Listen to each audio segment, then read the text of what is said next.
Hey y'all, it's Sharon and I'm back to share another policing experience with you guys. If you're new to the channel, I am a retired detective. I worked for 20 years for a southeastern city in the US, and I was also in the military. I'm sharing my experiences along with my perspective while policing, a couple while I was in the military, but mostly in policing, and going through the ostracism and the retaliation from whistleblowing. I'm sharing those perspectives in hopes of helping others.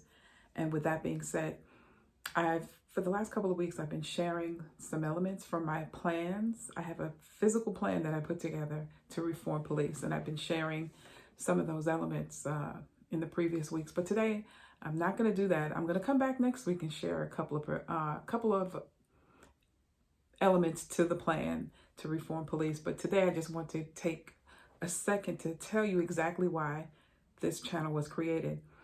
Hey, you know what? When I whistleblew, the ostracism and the retaliation that I faced, I went through something.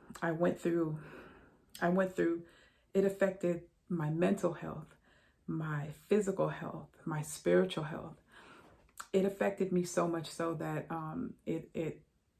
I had issues with my health, but I focused on my spiritual health, because it made me question my identity.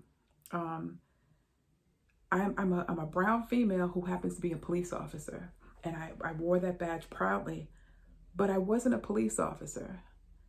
And so, well, it made me question if I was a police officer, because when I tell you I went through the ostracism and the retaliation, I went through violence, so to speak, the violence of isolation. Remember, I told you I was transferred 7 times in 1 year. That's unheard of in any other department.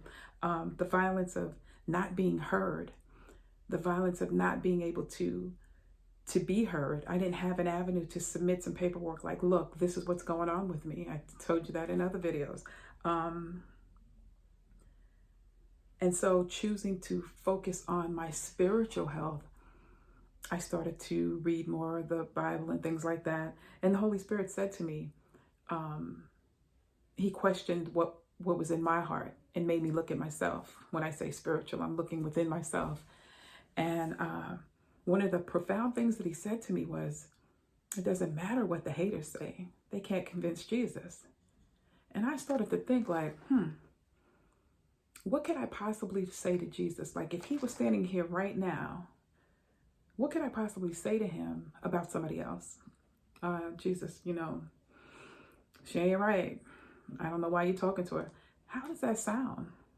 I mean, the Holy Spirit I really had to take a step back and like, what could they say? But that is my motto for the business that I have. It doesn't matter what the haters say. They can't convince Jesus. That helped me through a lot of the down times when I was in policing and being isolated. That helped me so much.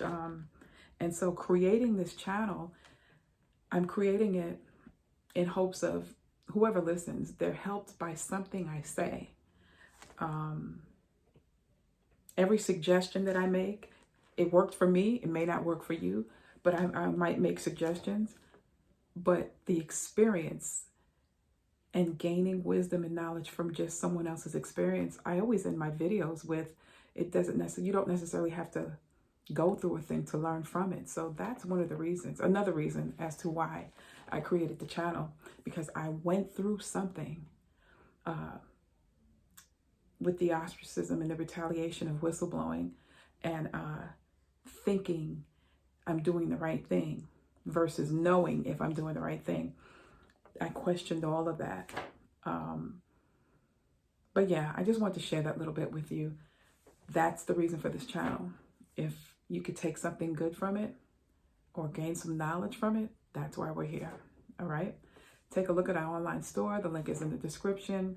I created some notebooks and some word search puzzle books. The links for those in the description. And always remember, you don't necessarily have to go through a thing to learn from it. Talk to you guys later. Bye.